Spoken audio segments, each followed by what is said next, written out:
Hi everybody. The topic of this video is voidable marriages, section 12 of the Hindu Marriage Act 1955.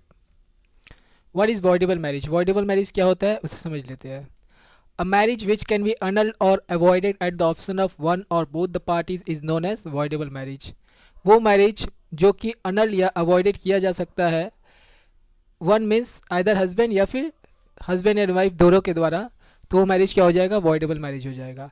अब किसी भी marriage को voidable proof करने के लिए कुछ ग्राउंड्स को दिखाना पड़ता है कोर्ट में, तब जाके वो जो मैरिज होगा वो वॉइडेबल होगा. तो ग्राउंड्स क्या क्या है वो देख लेते हैं. Section 12 voidable marriages, Hindu marriage act 1955 में के सेक्शन 12 में वॉइडेबल मैरिज को दिया गया है. तो सेक्शन 12 में क्या क्या दिया गया है वो देख लेते हैं. Section 12 subsection 1, any marriage solemnize whether before or after the commencement of this act. कोई भी मैरिज हुआ हो whether before or after the commencement of this act. ये हिंदू मैरिज एक्ट 1955 जो है वो 18 मई 1955 में से इफेक्ट में आया है. तो कोई भी मैरिज हुआ हो वो 18 मई 1955 के पहले हुआ हो या फिर 18 मई 1955 के बाद में हुआ हो, सेल बी वॉइडेबल, वो वॉइडेबल हो जाएगा. And may be annulled by a decree of nullity on any of the following grounds. ये जो ग्राउंड्स दिए गए हैं आगे के ग्राउंड्स के आधार पर उस मैरिज को क्या किया जा सकता है, वॉइडेबल किया जा सकता है बाय द कोर्ट. तो ग्राउंड्स क्या क्या है वो समझ लेते हैं. सेक्शन 12 सब सेक्शन 1 का clause A, that the marriage has not been consummated owing to the impotency of the respondent. Case जो करते हैं वो पिटिशनर है, जिनके ऊपर केस हो रहा है वो रेस्पोंडेंट है. अगर रेस्पोंडेंट जो है वो इम्पोर्टेंट पर्सन है जिसके कारण कंज्यूमेटेड नहीं हो पाया है, तो वो मैरिज क्या हो जाएगा, वॉइडेबल मैरिज हो जाएगा. ओके. सेकेंड क्लॉज क्या है, बी क्या है देख लेते हैं. That the marriage is in contravention of the condition specified in clause 2 of section 5. Section 5 में जो हिंदू मैरिज एक्ट का जो कंडीशन है मैरिज का वो दिया गया है. सेक्शन 5 के क्लॉज 2 में जो कंडीशन दिए गए हैं उससे अगर कोई मैरिज कॉन्ट्रीवेंस करता है तो वो मैरिज क्या हो जाएगा, वॉइडेबल मैरिज हो जाएगा. ओके. सी में क्या है, that the consent of the petitioner or where the consent of the guardian in marriage of the petitioner was required under section 5 as it stood immediately before the commencement of the Child Marriage Restraint Amendment Act 1978. The consent of such guardian was obtained by force or by fraud as to the nature of the ceremony or as to any material fact or circumstance concerning the respondent. मान लीजिए ये जो petitioner है, petitioner का जो consent लिया गया है वो बाय फोर्स या फिर बाय फ्रॉड लिया गया है रेस्पोंडेंट के द्वारा, तो वो मैरिज क्या हो जाएगा, वो मैरिज वॉइडेबल मैरिज हो जाएगा. अगर जो कॉन्सेंट जो लिया गया है पिटिशनर का वो बाय फोर्स या बाय फ्रॉड लिया गया है तो वो भी मैरिज क्या हो जाएगा, वॉइडेबल मैरिज हो जाएगा, अगर पार्टीज जो है वो कोर्ट में जाके ये बोलते हैं इस ग्राउंड पे. ओके. डी में क्या है, that the respondent was at the time of the marriage pregnant by some person other than the petitioner. जो पिटिशनर है, पिटिशनर के द्वारा जो लड़की जो है वो प्रेग्नेंट नहीं है, वो प्रेग्नेंट किसके द्वारा है, वो किसी और व्यक्ति के द्वारा प्रेग्नेंट है. Okay. Respondent is pregnant by some person other than the petitioner. Okay. तो इस ग्राउंड के आधार पर भी जो केस जो है वो फाइल होगा और वो मैरिज क्या हो जाएगा, वो मैरिज वॉइडेबल मैरिज हो जाएगा. सेक्शन 12 सबसेक्शन 2, इसमें क्या दिया गया है, notwithstanding anything contained in subsection 2 no marriage for annulling a marriage. Section 12 का सबसेक्शन 2 का क्लॉज ए, इसमें क्या दे रहा है, on the ground specified in clause C of subsection 1 shall be entertained if. जो सेक्शन 12 का सबसेक्शन 1 है उसमें क्लॉज सी में जो ग्राउंड्स दिए गए हैं वो ग्राउंड्स तभी इंटरटेन्ड हो गए जब ये दो कंडीशन है ये फुलफिल होगा. तो क्लॉज सी में क्या ग्राउंड्स दिया गया था कि जो कंसेंट लिया गया है पिटिशनर का वो बाय फोर्स लिया गया है या फिर बाय फ्रॉड लिया गया है. ओके. तो ये जो ग्राउंड्स तभी इंटरटेन्ड होंगे जब ये दो ग्राउंड्स है ये फुलफिल होता है. तो पहला क्या है, the petition is presented more than 1 year after the force had ceased to operate और as the case may be the fraud had been discovered. Okay. मान लीजिए पिटिशनर को ये पता चल गया है कि उनका जो मैरिज हुआ है वो बाय फ्रॉड हुआ है या फिर बाय फोर्स हुआ है. अब वो उनको क्या करना है, एक with in 1 year of time उनको जाके केस फाइल करना होगा. वो नहीं कि आज पता लगा 2 साल के बाद केस कर रहे हैं. तो 1 साल के अंदर अगर वो केस फाइल करते हैं तभी केस इंटरटेन्ड होगा, अदरवाइज नहीं होगा. टू में क्या है, the petitioner has with his or her full consent lived with the other party to the marriage as husband or wife after the force had ceased to operate or as the case may be the fraud had been discovered. The petitioner has with his or her full consent. अब देखिए इसमें क्या है कि जो petitioner क्या है उसे पता चल गया कि उनका जो शादी हुआ है वो बाय फोर्स हुआ या बाय फ्रॉड हुआ, ये जानकर भी वो उनके साथ रह रहा है। ओके ये जानकर भी वो रेस्पोंडेंट के साथ रह रहा है, तो इन डैट केस क्या है, पिटिशनर जो है वो इस ग्राउंड के आधार पर, ये जो सेक्शन 12 का सबसेक्शन 1 का क्लॉज सी है, इस ग्राउंड के आधार पर ये वो केस फाइल नहीं कर सकता कि मेरा ये जो मैरिज है वो वैलिड नहीं है, वॉइडेबल मैरिज है। Okay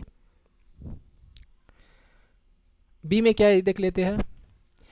on the ground specified in clause D of subsection 1, section 12 का सबसेक्शन 1 का जो क्लॉज डी में क्या दिया गया था कि जो रेस्पोंडेंट है वो प्रेग्नेंट है by some other person, petitioner के द्वारा नहीं है but some other person. Okay तो इन डैट केस क्या है, ये भी इस क्लॉज को भी फुलफिल करने के लिए ये जो ग्राउंड्स दिए गए हैं 1 2 3, इस ग्राउंड्स को फुलफिल करना पड़ेगा। तो पहला क्या है, that the petitioner was at the time of the marriage ignorant of the fact alleged, petitioner को ये पता नहीं था कि रेस्पोंडेंट जो है वो प्रेग्नेंट है by some other person. Okay दूसरा क्या है, that proceedings have been instituted in the case of marriage solemnized before the commencement of this act within 1 year of such commencement, and in the case of marriage solemnized after such commencement within 1 year from the date of the marriage।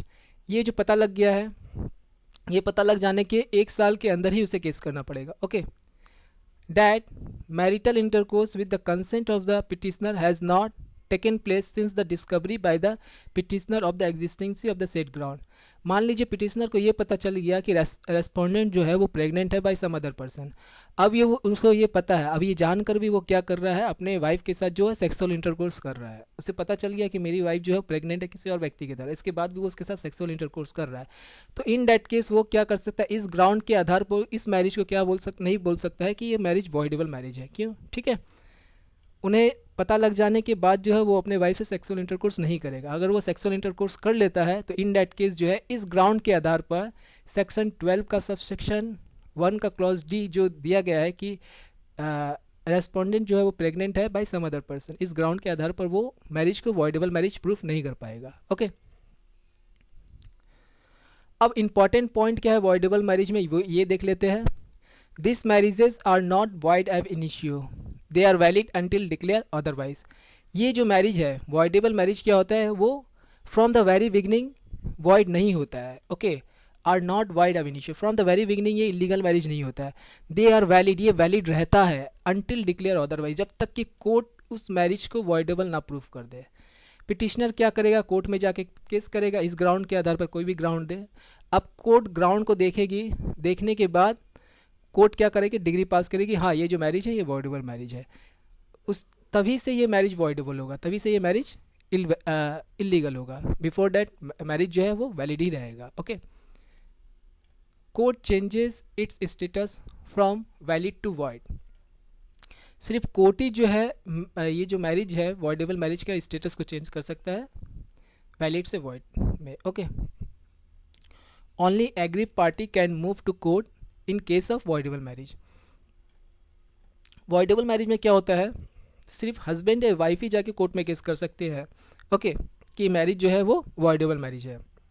लेकिन void marriage में क्या था, कोई third person भी जाके case कर सकता था कोर्ट में, और ये कोर्ट में ये बोल सकता है कि ये जो मैरिज है वो इलीगल मैरिज है। लेकिन वॉइडेबल मैरिज में ऐसा कुछ भी नहीं होता है। वॉइडेबल मैरिज में या फिर हस्बैंड जाएगा या फिर वाइफ जाएगा। ओके या फिर दोनों भी जा सकते हैं कि हमारा जो शादी हुआ है ये शादी क्या है, ये वॉइडेबल है, इलीगल मैरिज है। ओके